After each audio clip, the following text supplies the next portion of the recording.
Mucho Amor Lifestyle podcast, all about entrepreneurship. And today I'm here with Albert, who is part owner of a bunch of venues. Thank you so much for taking the time. Thank you. And maybe in a nutshell, if you would be in an elevator and you have 30 seconds to introduce yourself, maybe you can quickly do it in link on hospitality.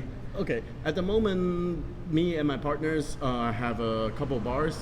One in Puerto Rico with my bar partner Gabo, and one in Playa Del Carmen, and that's called Aereo Cafe bar. And we're opening a new venue. That's where we are right now.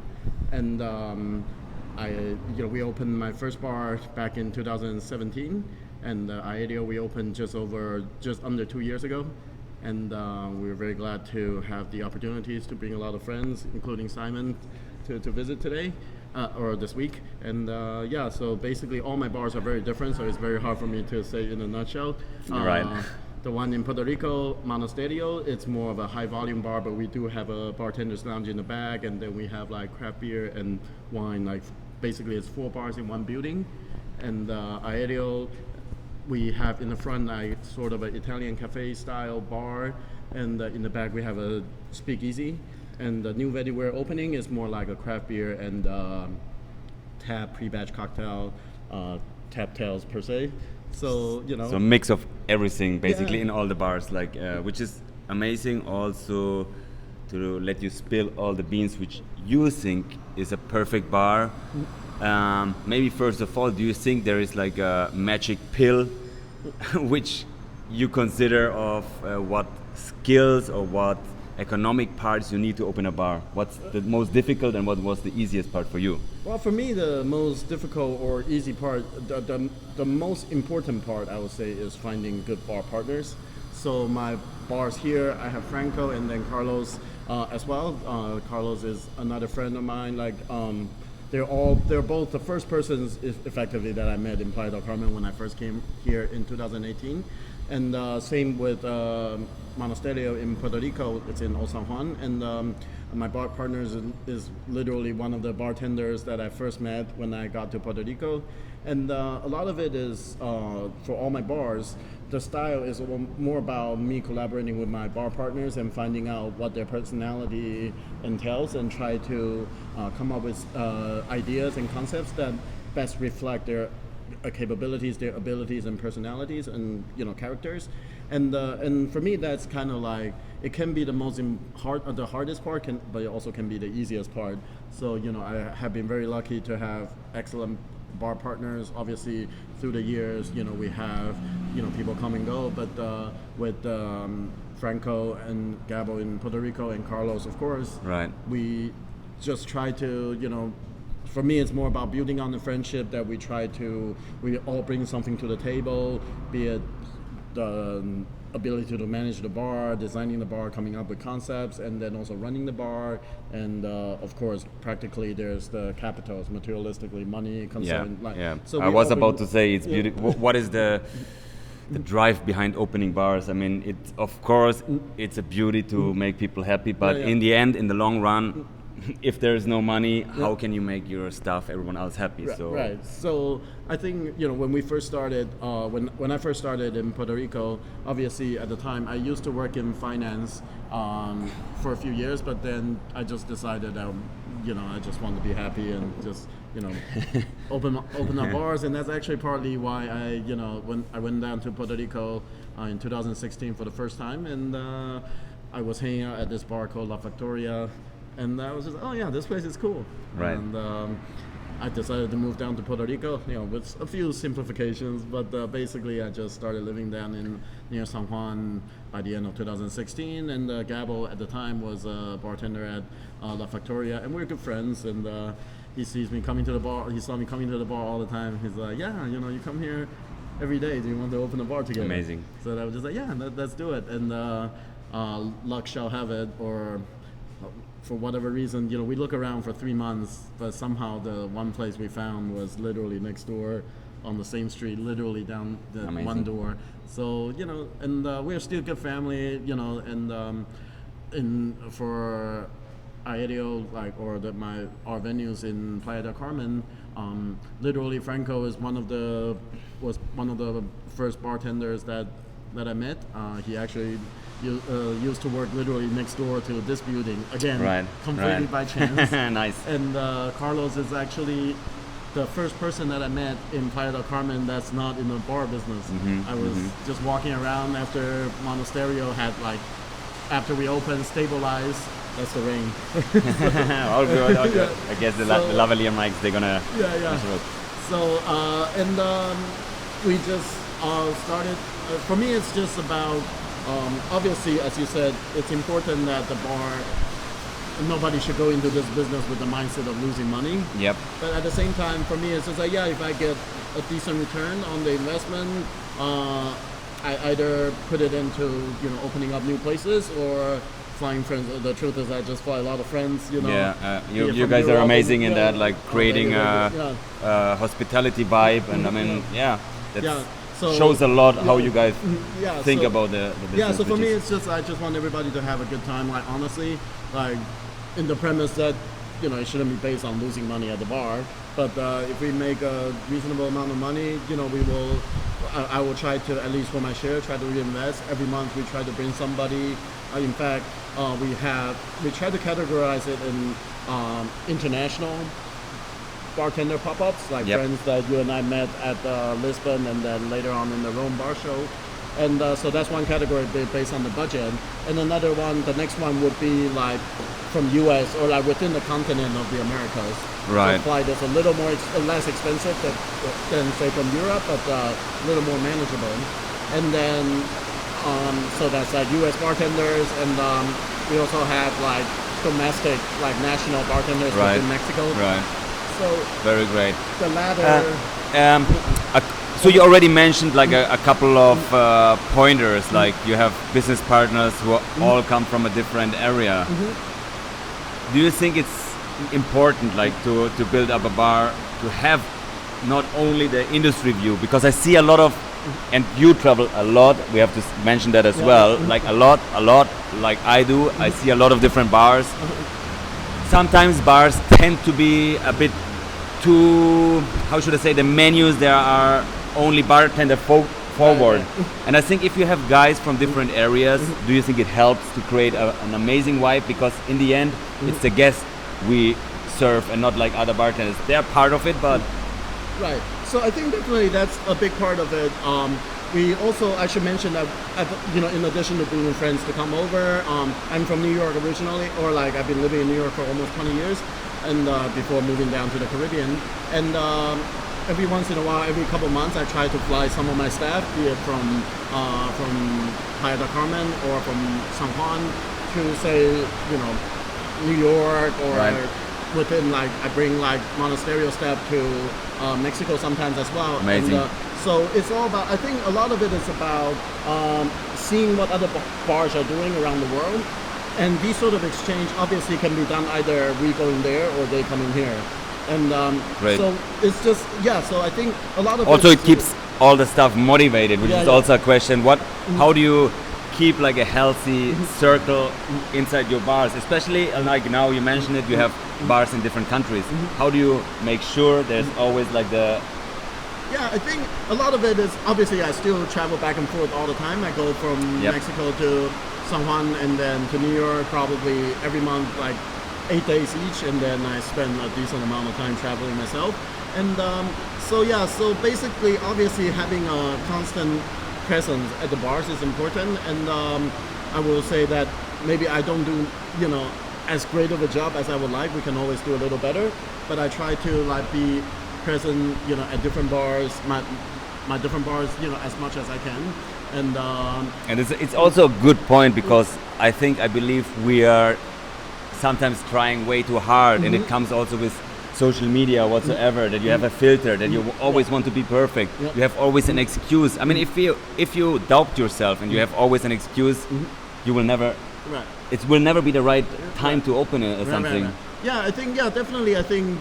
What's your advice is to maybe take, if someone out there wants to open their own bar, what's your advice to just do it, or how do you overcome this anxiety, or what should I call it? It's almost, of course, it depends on the style of bar that you're opening, and like if you're like, but then for my bars, we always are, like there's almost like a cliche about like perfection is the, enemy of progress or whatever. Yeah, right? I mean, yeah. so I think for us, like none of our bars had like a true grand opening. Yep. Per se. It's just like, for this bar where we are right now, we're 80% there. We need to do a bunch of decorations, but what we want to do is we just want to open the door, and gradually improve, because for us it's not about having like a 5-star hotel Right. establishment like bar where you go in and see like super fancy stuff, Yeah. which I do respect. When I go to London, I enjoy going to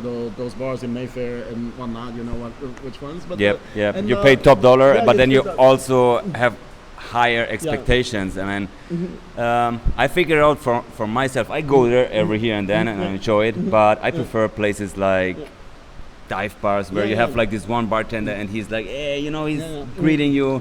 Yeah. Two different styles of bars, but so you guys yeah. focus more on being good hosts, I would Right. say, about the energy around, Yeah. than on like doing the drinks too complicated. Yeah, so I think for us it's more like it's a parallel track, in the sense that we discussed. For last night we went to 2 excellent bars in Tulum, like Exactly. Arca and Yep. Pate separately, and both bars I admire a lot. But they're very different. Like Arca is more of a fancy. It's one of the. This year they just got selected into the 50 best Yep. restaurants, and it's also the bar itself is also excellent. It's this year in the top 50 of the Latin America best bars, and but Bate is another bar that is really not a cocktail bar. You go there and get like, Live I always like to music, get like vibes. live music. I like to get like a watermelon mojito, nothing complicated. But I always had a wonderful time there, and Right. in fact, that's a big reason why I, decided to like move to Quintana Roo. We're also opening a bar in Tulum, and Pate is a bar that I actually take a lot of inspiration from, because I think, there are fancy drinks, which in themselves is, a big category. Yep. Yep. Nice drinks. Everybody can enjoy a nice drinks for sure. But I think the vibe, the atmosphere, and the happiness that you get while you're at certain places, that's almost a separate category. And we talk about, I like going to like fine dining restaurants, Yep. but then I also enjoy going to street food places, tacos or whatever. Yep, I agree. I mean, it's almost like, in some sense, it's almost like a completely different categories. It's like when you're in school, it's almost a difference between chemistry and biology. Yeah. I mean, they're kind of similar, but not really. Yeah. There's some underlying principles that's the same. I, But, I love that comparison yeah, actually, so- because it really can lay it out to so opening you bar can, restaurant. progress far in physics and chemistry, and you can switch from one field to another, which myself have had as well before I came into the hospitality industry. Yep. And you can, the stuff you learn from, say, if you work at a super fancy bar or 5-star hotel, you are going to learn things about be respectful to your customers, make Agree. sure everybody have a good time. It's the daily tools that you are using that may be slightly different. Maybe the daily objective is slightly different. But I think at the end of the day, for bars, be it just a live music bar, not really dive bar, or a mojito bar down the street in the center of the town, or like on the beach at a fancy hotel zone. Yeah. Last night at Arca we had a wonderful time. At least for me, always Same great here, to see same friends. here. Our good friends John from Colombia. Yep. And we're doing a pop up, and I think having a good time should be universal. It shouldn't be Love exclusive it. to like fancy bars or not. So I totally agree.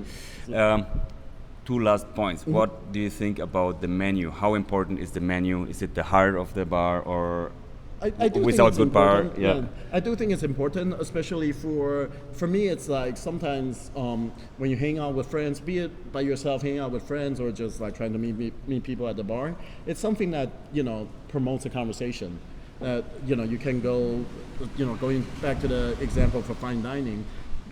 I definitely have friends that we always have good conversations on, you can go to a tasting menu and talk about what is being presented. And I think that's definitely very similar. And I can think of quite a few bars in London, you can go there. I'm thinking about, say, Taylor or Rainey's bar. The drinks are excellent, that you can have a conversation with your friends about it. And sometimes it's a good starter, and also it's kind of like a good thing to fall back on, like when you're with your friends, from time to time, maybe maybe it's just because I'm not that great of conservationist, like conversationist. Sometimes you run out of things to talk about, and then you can have like a chat about the food. And I think it's always good to have something to, when you go to a place, you can have a conversation. And then I think in some sense it's like we're doing something in parallel to, say, a sports bar. Yep. People go to a sports bar, you can talk about stuff, talk about things happening in life, but if there's something going that brings the keep the time moving, that you can have from time to time, you look at the screen and have a chat. I think that is important.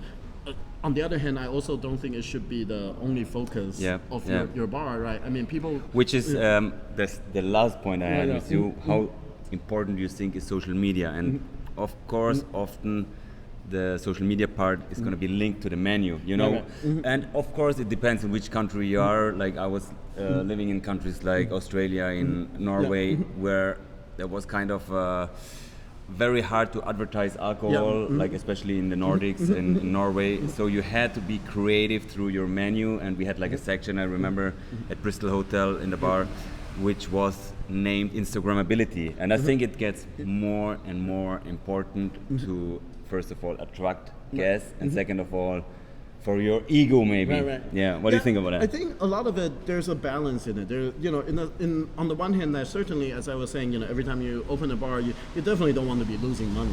Yeah. Right? So it's important to bring people in, and I think there's also, it helps. Advertisement there's obviously helps, and then it's very important to build up a critical mass. That's what people talk about when you open a bar. The first 6 months or the first year is the toughest, because if nobody is here and people are less likely to have a good time. So you definitely want to bring people in, but at the same time, I think social media, I think we're all a little bit like overexposed to social media. Like a lot of the promotional tactics are like, especially if you see like fun cocktail bars now, will be like waving a samurai sword around, or like just doing funny stuff. And it's just like, I mean, I respect that. I'm not inferring to any specific bars. It's just like, but then we also get a little numb about it, like. But then I think it's kind of like an evolution. Like I remember maybe 10 years ago, having super beautiful cocktail is a thing that people admire a lot, and I still think people do.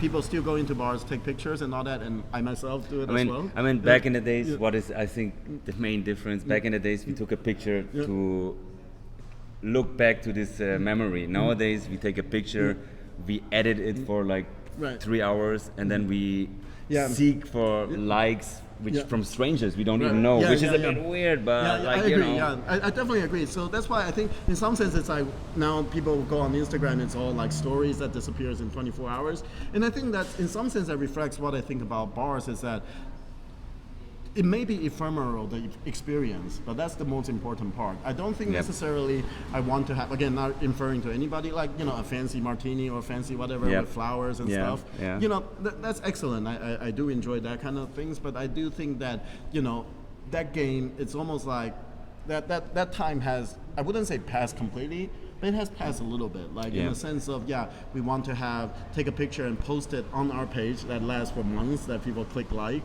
about it. I think for me that, it's not as important to me. It's more about, for social media, I do think a fair point is to say that bring people awareness, and especially many of us will be having bars. And if you're good, in my opinion, there is nothing bad about sharing it, bringing it out to the world. Like in comparison, some are like, we should not be that loud, but why? I mean, why? I think if someone is tired of you, he will just unfollow you, and it's fine. And this is also what we have to keep in mind. That often people like tell me, social media is dangerous, this, that. No one forces you to be there. That's the critical part, that you have to have the strength to tell yourself, I'm not going on social media or whatever. But in terms I do want to supplement on that point, in that for me it's more about, it's definitely like, so now for, I think, a short form of 5 to 10-second video of your bar, like, what it's like, I think that's very important, that it conveys the vibe.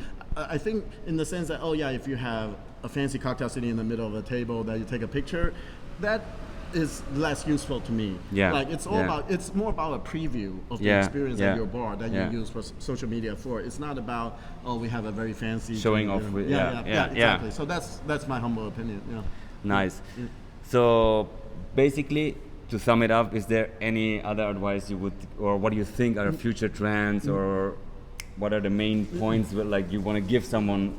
I wouldn't be. I have met so many insightful people in the bar industry that I only found that more and more I learn that I know less every time. Exactly. I talk. So, but then I do think that if I were to come up with the suggestions, and I wouldn't even call it an advice, it's just like you want to be honest to yourself. Like, are you happy doing it? Beautiful. Is what you're doing sustainable? Like, I mean, yes, you can be happy, but if you're like losing money, like if you're losing 50 cents on every dollar you sell, that's kind of tough. Yeah. So you need to be real about what you're doing this for. Are you happy financially? Are you happy personally on doing it? And if you are, and you don't need to be like raking a killing of it, but if you can satisfy those two, then that's good enough, right? Cool. Your mentor, maybe your bar you look the most up to, maybe you can get at that, or maybe a book, are you a reader, or a little bit, maybe like someone in economics doesn't have to be related to the bar, which are your favorites? I wouldn't say like mentors, because I got into the industry like a little older than but then people that I admire the most in the industry, I think Vasilis from Clumsy's. Clumsy's in Athens is one Shout of out. the like super respect. Love to go to that place. I try to go there like twice a year or more. Yeah. And then our mutual friend Antonio Naranjo, like I think he has excellent insight, on how bars, this industry should be. Like these are guys that every time I meet them, I see what they're doing. I have chats with them on what they're doing. I learn something, And there's obviously a lot of other people, but these are the two persons that come in mind. In that, I wouldn't say we're in a school, like, but they do things that I want to follow the most. Great, Yeah. great. Thank you so much, brother, for your hospitality, for bringing me over. Yeah. Really, I hope I can welcome you maybe next year in my bar. And that's what it's all about: hospitality, sharing the love. And thank you so much for giving us these insights, which I believe are really helpful for guys outside. Awesome. And that's the idea of this Mucho More Lifestyle podcast. Not only receive, because I have been very fortunate by traveling around the world, and I think this is a good way to give back and share what international bartending is all about. So take care, guys. Thank you. And thank you again. All right, have a good day.